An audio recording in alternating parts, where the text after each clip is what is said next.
I'd like to first introduce myself. My name is Tom Sanford. I'm the Executive Director with North Olympic Land Trust. And I'm really excited to transition into something we've been doing now for a number of years, honoring people and organizations that really are having a significant impact on the quality of life in the community here on the North Olympic Peninsula. And it is with what we call our Outstanding in the Field Award. It's something we started 7-8 years ago to honor these people protecting important lands, farmland, rivers, forests. Past recipients have included the Jamestown S'Klallam Tribe, Jefferson Land Trust, the Lower Elwha Klallam Tribe, Dick Goen, the Klallam Conservation District, North Olympic Salmon Coalition, and last year, local wildlife photographer and landscape photographer Pat O'Hara. So this year, I am really excited to present this award to Kaleen Cottingham, Director of the Washington State Recreation and Conservation Office.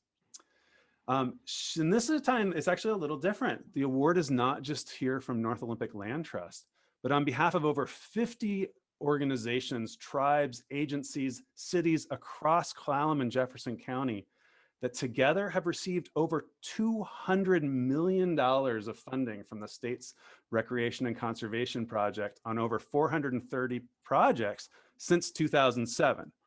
Now, RCO and its predecessor have been around longer than 2007, but I'm focusing on that because that's the year that Kaleen Cottingham took the reins of the organization. And they're now really known for their amazing ability to vet and then distribute these funds. These are local taxpayer funds coming back to us that are really greatly improving our quality of life. As Kaleen right now is preparing to retire, we are thrilled with honoring her for these incredible accomplishments.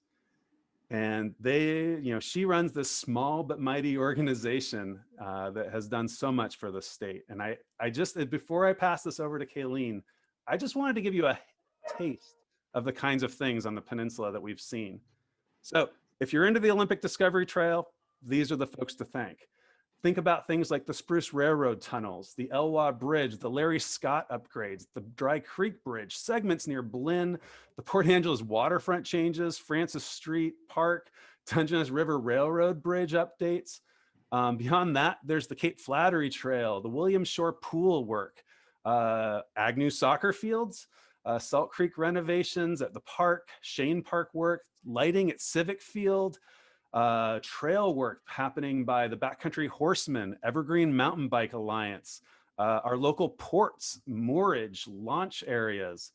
In the world of farmland conservation, things like Stone Farm, Dungeness Valley Creamery, Finn River Cidery, Finn Hall Farm, Short Family Farm, Wonderland in the 80, Glendale Farm. I have a huge passion for the work like at the shot virtually behind me at the Lyre Conservation Area, Pisht Conservation Area, Klallam River Conservation Area.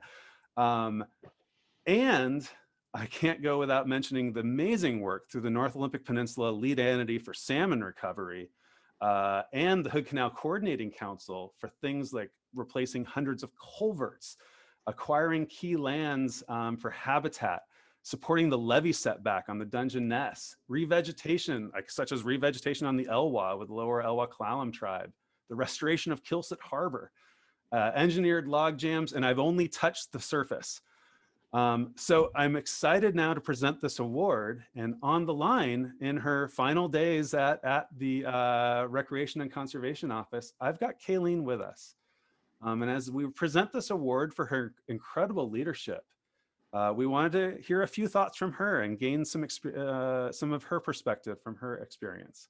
So therefore, on behalf of North Olympic Land Trust, organizations, tribes, agencies, and citizens across the peninsula that benefit from your work, we'd like to present you with the 2021 Outstanding in the Field Award for what you've done to help bring our local tax dollars back to the community in a manner that supports conservation and recreation and improving all of our daily lives. Ladies and gentlemen, Kaleen Cottingham. Thank you, Tom. It's truly an honor to receive this award, and I'm quite humbled. When I announced my retirement, I really wasn't prepared for the amount of love that's been thrown at me. It's just wonderful. So thank you again for this award. I checked our records, and as you well know, you've had quite a few projects. You, the Land Trust, have had quite a few projects through us and have, I think, a half a dozen or more in progress right now. And I just wanted to thank you for being willing to take on these big, significant landscape altering projects. I'm very happy with the work that you've done up there, and humbled actually at the citizen engagement that you are part of. I wanted to thank you for having the vision and not shying away from these larger projects. It takes guts, fortitude, and bravery to envision the future and then take the steps to take action to do it, and to not waver when times are tough. You know, over the last, in my 14 years as the director of the RCO, we've gone through the Great Recession and then the pandemic, and all through that, we are very worried about the level of funding, but amazingly enough, we've maintained a pretty healthy and robust investment in our outdoors, and I'm very proud of that. So again, I think the kind of civic engagements that land trusts and others bring to conservation, recreation, and recovery are very important. They're the public-private enterprises that make this work so gratifying. I was asked to talk about what I'm most proud of, especially as it relates to the North Olympic Peninsula. And you've done some incredible work. Your partners have done some incredible work. All of the tribes and governments and nonprofits up there have done some incredible work. And you may have stole my thunder a little bit, so I'm going to highlight some things that I'm most proud of. Of course, the Olympic Discovery Trail comes first on my list. From the very beginning, it's been a wonder to behold. The amount of investment both at the state level and the local level with matching resources, incredible. The RCO has about $8 million invested in the trail, which for most of you, you know that it runs from Port Townsend out to La Push. And the ribbon cutting earlier this year during the pandemic of the Spruce Railroad Tunnel, the last of the two tunnels out there, are quite incredible. I came up to the ribbon cutting on the first tunnel, and it's awe-inspiring. And as some of you may know this, I bought myself a retirement present of an electric bike, and I hope to get it up there and to try it out on the trail sometime when I retire. The next thing I'm very proud of is our commitment to conserving our farmlands. And there have been quite a few farms up there, the Dungeness farmland, the Dungeness Dairy, the Smith family farm, and one of my favorites, the Finn River Farm. It's always a pleasure to run across the Finn River folks at events serving up their cider. So very proud of the work that's been done to conserve our farmlands. We've got a new grant program to conserve working forest lands, community forests we're calling them. So hopefully in the future we'll see some community forest coming out of the North Olympic Peninsula. Another area I'm very proud of is our work in salmon recovery. We are the distributor of state and federal funds to bring back these iconic species and to assist in the recovery of southern resident killer whales. And so I'm very proud up there with the huge amount of work. We've been very engaged in the recovery of the Elwha River. Although our funding wasn't involved in the dam removal, we've been involved in the regeneration of the vegetation in the reservoirs and in the placing of log jams and other structures at the mouth of the river. And it's just phenomenal to see what's happening there, the rebuilding of the beaches and the salmon coming back. That's our goal, recovering salmon. So I'm very proud of that. There's the Lyre Estuary as well, which we were involved in with the Land Trust. And it's incredible. I came up to I don't know if we called it a ribbon cutting, the dedication of the estuary. It was a special place out there with all the driftwood, and I really appreciated being invited to that and for my agency to participate in doing that. We've invested a lot in the Dungeness River and the Pisht, Quilcene, the Dosey Wallops, the Duckabush, the Hoe. I just did that to prove that I can actually pronounce Washington geography for you. But anyway, we've had a finger in the recovery of all of those areas. Very important, the estuary work in particular, and protecting the riparian areas along the sides of those rivers.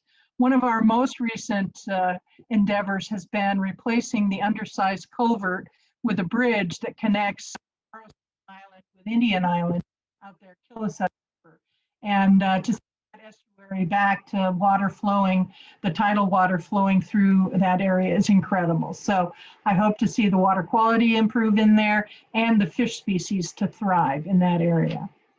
We've also done a lot in the North Olympic Peninsula on habitat conservation. One of my favorite areas is the work being done by the DNR in the Dabob Bay area. It's a little south of you there, but I like to put it up there. It's been a decades-long endeavor to protect the shoreline in Dabob Bay. So I was also asked to talk about my advice for the future. And, you know, I've worked in the natural resources area for nearly 50 years. And I'm just a diehard natural resources conservation person. And so here are my learnings over that time period. You know, we've come to learn that the forest management practices of the past were not good for the ecosystems. And we've seen a lot of transformative approaches to natural resource management in our forested lands. We've also learned that it's not good practice to strip our rivers of the downed logs, very important part of helping salmon thrive and structuring the watersheds to be amenable to housing them. We've also learned that we shouldn't be building quite so close to the shorelines, and especially now with climate change, the importance of setting everything back and up to avoid inundation is going to be even more important. We've learned that we shouldn't be armoring our shorelines, and we're doing a lot of work now to remove armoring, in fact, because of what it does to the natural processes of our ecosystems. We, of course, have learned of the detrimental impact that certain chemicals have on our natural systems. You know, back in the 60s and 70s with DDT, and recently with brake pads, and even just recently we've learned of a chemical in tires that impairs coho salmon. So all of those things are learning, and we're changing our ways to be better for our ecosystems. We've even learned to leave our grasses brown in the summertime to save water. So all those things are learning. So here are my advice for the future as we go forward. They're not making land anymore. I don't know who there is, but they're not. So we have to do a better job of taking care of what we have. We have to protect what is working and make sure that it doesn't get degraded. And we have to do a lot to restore. So that's a really important role that land trusts play. So thank you for doing that. We need to adapt better to climate change. We need to take into consideration how we can reduce the impacts of climate change and stall the carbon impact to our environment. So it's a huge issue, and land trusts are doing their part, and we need to reach out and do more. Population growth is a huge impact. And I don't know where we're going to house all the people that are continuing to move here, but we have to do it with taking into account our ecosystems and our environment. Government can't do it alone. We cannot put enough money towards it. We cannot regulate. So the public, the non-governmental, the local governments, the tribes, they all have to help in this battle to protect our iconic species and our landscapes. The next piece of advice is we have to sell it better. And by sell it, I mean we have to tell the story of why it's important that we conserve land.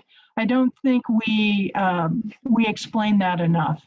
I get asked many times a year by legislators and others, don't we have enough? Haven't we done enough? Haven't we bought enough land? Haven't we conserved enough land? And I say, no, we haven't. We still have to do more. The population is growing, but we have to market it better, not only to legislators and elected officials, but to the general public. And finally, my bit of advice is we need to do a better job of recruiting and educating the next generation. I'm retiring at the end of a long natural resources career, a very gratifying career, and we need to make sure that there's the next generation that are coming to take my place in 25 years. Who is going to be the environmental and conservation leaders of the future? And it's up to us to train them, to recruit them, to give them the passion to do this. And I'm sure that you're doing that every day, and I thank you for it, but I think we need to ramp that up. So with that's my favorite things, my kind of what hasn't worked, and then my recommendations for the future. And again, I'm humbled for getting this award from you. It's been a pleasure to work with all of you over the last 14 years and beyond. And hopefully in my future, even if it's just on an e-bike along the Olympic Discovery Trail, that I run into you again. So thank you. Thank you, Kaleen. Really, thinking on behalf of the entire community, we really, really appreciate your experience, your wisdom, and the leadership you provided, and the amazing things that have happened at and through the Recreation and Conservation Office. And we really, really do look forward to seeing you up here cruising by on the Olympic Discovery Trail soon.